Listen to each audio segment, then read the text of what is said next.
Right, good morning everyone. Welcome back to another video.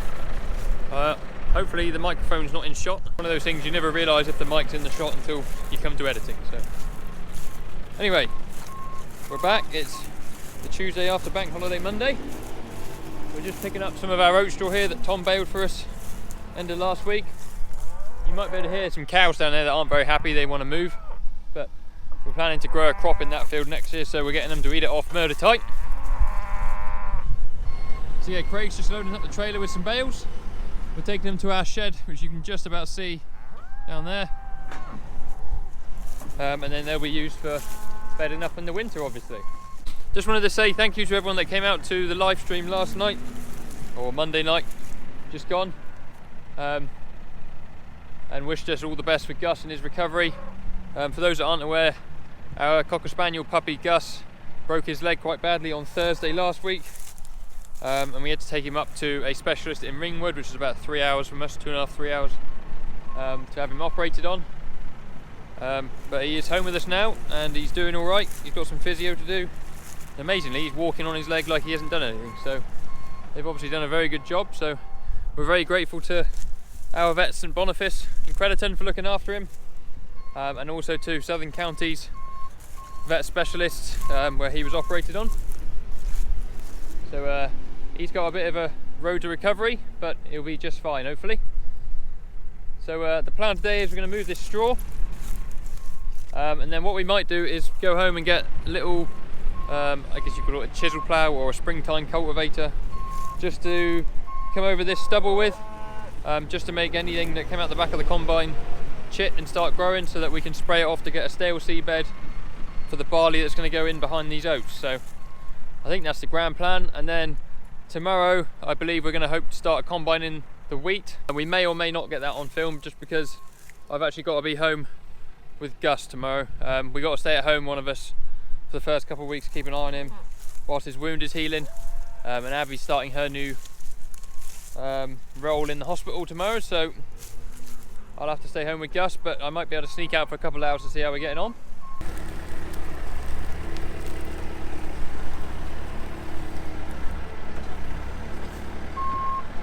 How about that for precision?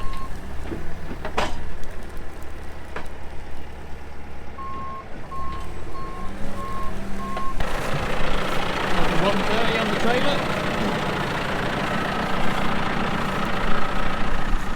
So the 155 currently got the round baler on it. We baled some silage under last week. I did have a video for you, but my files got corrupted. I think I've narrowed it down to, although I blame the GoPro all the time, I think it's the external hard drive I have for my Mac. I think that corrupts my files. It doesn't let me play them once I've moved them from a GoPro to that storage device. So we'll have to think a bit differently about how we move our files across. But so what we'll do is we'll take the 155 off the baler when we get back and put the cultivator on that one, I think. One load ready. Second load on its way. I think there's 37 bales altogether, which is off 3 hectares. Not too bad. They're big 6-string squares. As you can see, the soil up here is really nice, but it is rather soft, so the trailer's done a bad thing and sunk into the ground.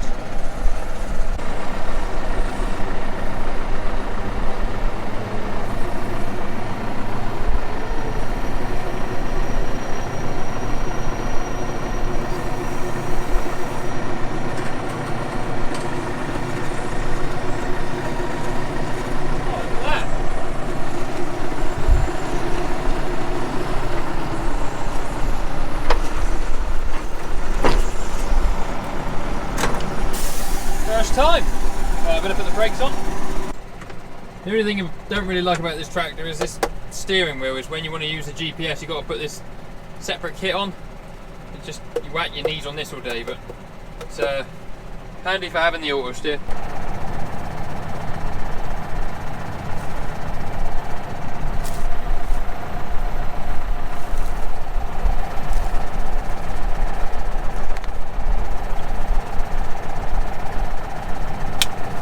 We're not going very far, but it's always best to be safe. So I took one trailer back to the shed that we have up here. And Craig's gone down to start unloading that whilst I come and pick this one up. Just because it was a bit difficult to pick this one up with the Manitou's hitch when it's buried, so we'll take this one back now. Right, so we're in the yard. Craig's just taking the straw off of this port-equipped trailer. And that's our cattle shed right in the back corner. He's stacking the straw up. So we don't keep many cattle up here. So we've got a little stack of bales out the back there, you might just be able to see. A little stack of straw in the corner of the shed. And then we keep a bit of sugar beet normally up here as well for them. And then we've got the handling system here as well for all the cattle that graze out here in the summer for TB testing and weaning and weighing and various other things. So Greg's just making a bit of a heap in there, and then we'll head back to the yard. Right people, we have unhooked the baler. Next job is to change the drawbar, put the pickup hitch back on, because that'll probably be in the way of what we want to do. And the link arms need to go back into their holes. So this magnificent piece of machinery is what we're going to be using. I'm pretty sure, have I got to take those pins out to fold out? I don't know. We'll see when we get up there. I think this just manually folds over somehow. And you see it's not the biggest bit of kit, but we're just going to sort of tickle the top couple inches of soil. So hopefully it'll do well enough for that. That wheel has definitely seen better days. But yeah, so we'll sort out this, and then we'll hook on this.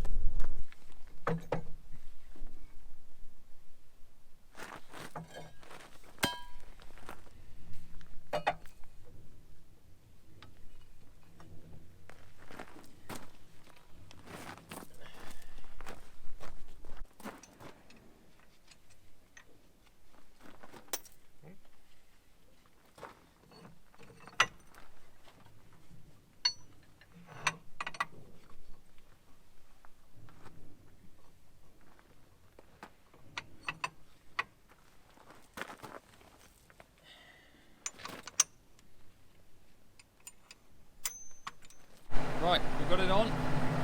Took me a bit longer than I wanted. I had to adjust my homemade stabiliser arm. That wasn't quite set right. The other arm's quite narrow. But it shouldn't do any wobbling in, it's solid. So we'll get it up the field and have a go with it. I think I need to start the petition for electronic gates on the corner of our yard for when there is cattle stuff going on, because it's very annoying having to get out and open and close them all the time. But never mind. We will head on up to the stubble fields and see what this machine can do. It's quite old. It's spent the last however many years outside. It's covered in rust. So there's nothing to say it won't just go ping, ping, ping, ping, ping, ping and break into 100 pieces, but until we get up there and give it a go, we won't know. We're back in the stubble field where we were earlier. I folded out the wings, you just heave those over manually. I'm not sure the wheel adjustments actually work. They look pretty seized, so it is what it is. What we're going to do is just put it down on the ground. I want all the tines to go in the ground at the same time, obviously. At the minute it looks like the back goes in first, so what I want to do is shorten the top length to bring the front down first. A bit more, I should say. Now I'll lift the back of the machine off the ground a bit. So yeah, I reckon about there somewhere. So hopefully it should all go into the floor level. And basically what we're going to do is just work about like this much of the ground and just incorporate a little bit of this, and then any of these husks that have got an oat in, if there are any, will get worked in and hopefully germinate, and then we'll come back up and spray it off once it's germinated. And then we're going to spray off next door as well, which is currently into grass, and then we'll have 1, 2 and 3 fields next door into barley. So let's give it a go. Right people, we are working. I managed to get the depth wheels to adjust because they were completely in the wrong place. So I've got the whole machine level now. And I've set it up on the GPS. And we got got it about where we want it depth wise, so you can probably see just leaving a soil trail.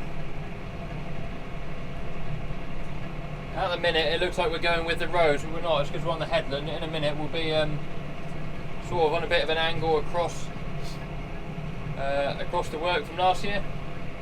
So last year we took the drilling and the spraying off of the far hedge. So we're going off of this hedge just so it's on a slight angle. Yeah, it's doing a very nice job.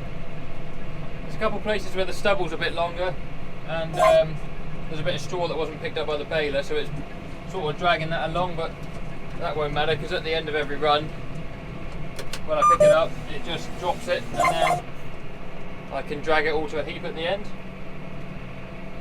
No bother. There you are, that's the job we're doing. Working at about 10 centimetres depth at the moment. You can see there's a few broken tines around the place. I wasn't too worried about replacing them before coming up here, so it'll do what we want it to do. You see out there, it's just dragging a bit of straw. I don't know if you can see that. But we'll make a pile at the end so that it's not in the way for spraying or anything. So this will encourage any bits of oats or anything that's in the ground to germinate, and then what we do is we come in with a sprayer and wipe it all out with some glyphosate. That creates a stable seed bed, and then we're good to go for drilling. So up here I think it's going to be drilled with some form of Claydon or other min-till drill, and then back home, as I said earlier, we're going to have to plough and combi drill, as that keeps it consistent with what's been going on.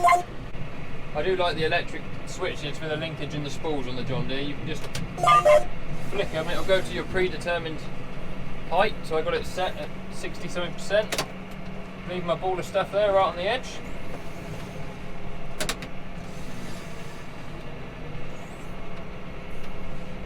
And you go down the line that you haven't been down yet. Just click the linkage spool down once, and it will go down to the predetermined depth, so makes light work of it. I could set it all up on the iTech, but it's all set for mowing and I don't really want to touch that, so we'll leave it as it is. So this probably shows it a bit better now. You can see there's a tram line there where I went up with the sprayer, and the fur as that, everything whilst the crop was growing. Big flat patch here where the bales were stacked, but we're heading sort of on an angle against it. And you can see behind us exactly where we've been, which there's even a bit of dust flying, look. Whew. The GPS working well. I got it set so you can see down here it says work. I'll show you in a minute. When we flick the linkage button at the end, it knocks it out of work. So it warns us with a bleep that we're coming up to our mark where we've been turning. You just flick this once backwards, lifts it up out the ground. We'll drop any rubbish we got on the headland there. We didn't get any that time because we're going against it now, I suppose. And then we go around to our next mark when we're sort of in line with it. Press the button, and then one click down of the linkage. In she goes. So I just sent a little video to John of how I'm getting on, to which I got the following response on the old WhatsApps. He says, myself, the former principal of Dutchy and Victon, and the farm manager think this is perfect. This emoji. So, if that's a lineup you can please, you're doing something right. Some of you guys might remember back in early summer, we had a machine out on demonstration from Smallwidge Bros. Chris from Smallwidges, and it's really bad of me, I know, but I forget the bloke's name that came from Pottinger. I want to say Adam. Might be Adrian, I don't know. Anyway, they came out and demoed a cultivator which had the legs and then the discs behind. And at the time I said it was a bit unfair that we demoed it. We demoed it on some grass that we'd sprayed off that we wanted to reseed. This is the sort of thing where that machine would be ideal, just to break any sort of top level compaction, incorporate the straw into the stubble, and make it ready for, you know, drilling on the next crop, which we're sort of doing a far simpler version. Bit of a bump there. We're sort of doing the same job with this, but we haven't got the disc, we're not churning it up as much. We're probably not disturbing it quite as much. But the principle is the same, you know, just loosen the top of it, incorporate a little bit of the straw. Once you put it up on the ground, that will start to break down and that will form, you know, organic manure for the next crop. Because this won't get any dung now, this will just be sprayed off once it greens up and then drilled straight again with barley that's going in up here this year. I suppose the other alternative to this sort of thing would be like a Claydon straw rake, which would be gentler again. It would really just tickle the top and flick any whole bits of grain around that have come out the back of a combine and create just enough of a tilth to make them germinate if there was any there. See, we haven't got anything like that. This is the only cultivator we have in the yard, and we also have a power harrow, but I think this is ideal for the job we wanted to do, just disturb a bit of the soil on top. I don't know how they know, but whenever you do any sort of cultivation work, whether it be ploughing or whatever, seagulls appear, don't they? There's 2 seagulls down the end of the field just now, and we're like, we are nowhere near the sea. Well, we are near the sea, but we're not very close to the sea where we are. And there's never seagulls around, yet they just turn up when you start digging up ground. Is there like some homing seagull going around and he tells his mates there's a bit over there being worked? Let's all go over there. I don't know how they do it. They just seem to know. Pretty good view from this field. You see all over, there's another farm there, and then the other side of that farm is where we have a lot of our silage ground. See the cows next door, down to our shed. Up onto Cosden up there. Very lucky, we live in a very nice part of the world. Still got the baler box in here. I need to put that in the workshop. Right, first field done, into the second field. This one isn't very big, so we're just zigzagging across it quick. Zigzag back the other way, and then we'll head for home. So I had grand plans for today. I packed my drone in the car. I thought we'll either be doing this job or we'll be combining or something, and we'll make a great YouTube video. I left my drone in the car when I left the yard, didn't I? So, silly me. What's happened here? We seem to have gone off our line. So there won't be any drone footage, I'm afraid. My bad for leaving the drone in the vehicle. So I apologise that there was no video on Sunday. Obviously we were a bit busy rushing Gus around the country. But hopefully that's the only one we'll miss. I will have to spend a few mornings at home with him when Abby's working, just to keep a bit of an eye on him, because we don't want him doing any more harm to himself.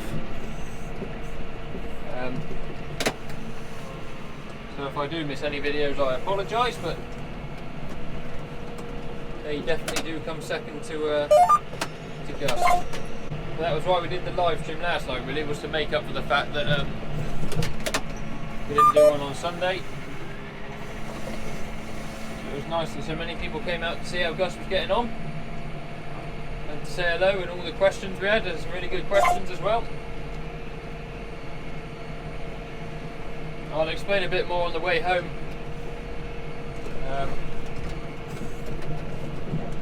Some stuff that's hopefully coming to the farm soon. Right, we're done. I don't know if you can see if it looks any different, but it does to me. That's all the rubbish we dragged up into one corner. Got a little bit here on the wheel, pull off.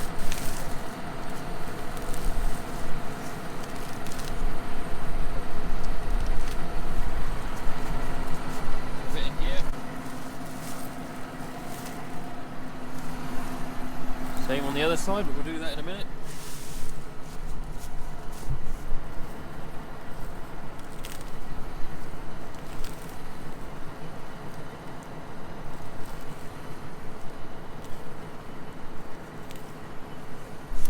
Right, now for the strongman challenge. No. 2-arm job.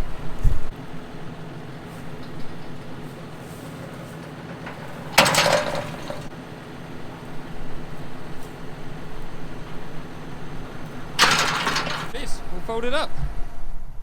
I think it did a pretty good job. Just disturb this a little bit, look. Any oats that made it through the combine will be able to chit, and as I say, we'll come and spray this off pretty soon, and then we'll get it in, get it drilled. Right guys, we are on the way home, as you can see, and what I was alluding to earlier with some exciting news is we've had some funding approved for some machinery replacements. So the farm works a bit differently than many farms. We don't have a machinery replacement policy as such, and there's no guarantee money at all ever.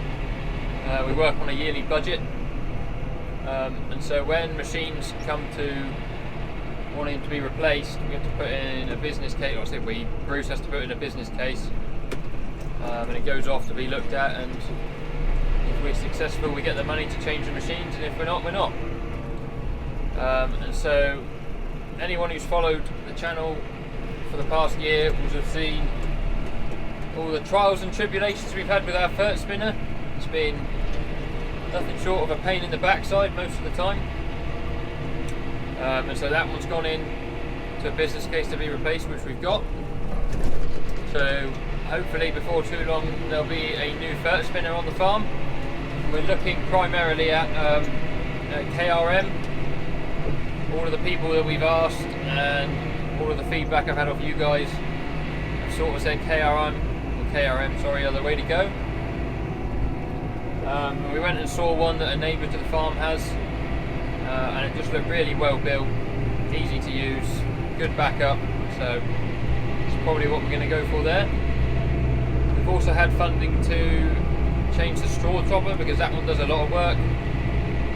We spread an awful lot of straw in the winter, as you guys will see, so we're looking at changing that one as well. I think we're going to have a T go out on demo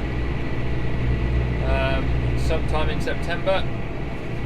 We currently got a Lucas, so we'll probably price up a Lucas as well, to swap it for the same one. And then the other thing that I couldn't remember last night on my live stream was the Shepherd's quad bike. So Rex's quad bike is well past due being changed. It sounds horrendous. It's pretty awful to drive. We thought we would go for something a bit safer and with a bit more towing capacity, because Rex does tend to tow all his wrapper equipment around with sheep hurdles and everything. So we're looking at getting a Honda Pioneer. If anyone's got any experience with them, let us know how you get on. Craig and Rex went and looked at, I think, a 500 model, but I see Craig was saying there was some deals on possibly with the 750 models, so whether we'll look at getting one of those. But obviously I'll let you guys know as and when what happens, but it's some exciting news anyway to change a couple of bits of kit. Right guys, I am now back at the yard. The computers are just shutting themselves down on the tractor. Just like to say thank you to everyone for watching the video. Thank you to everyone that came out to the live stream last night to see how Gus was. Thank you for all the kind messages that we've had, wishing Gus a speedy recovery. I'm sure he will have one, as long as we look after him well in his post-op recovery.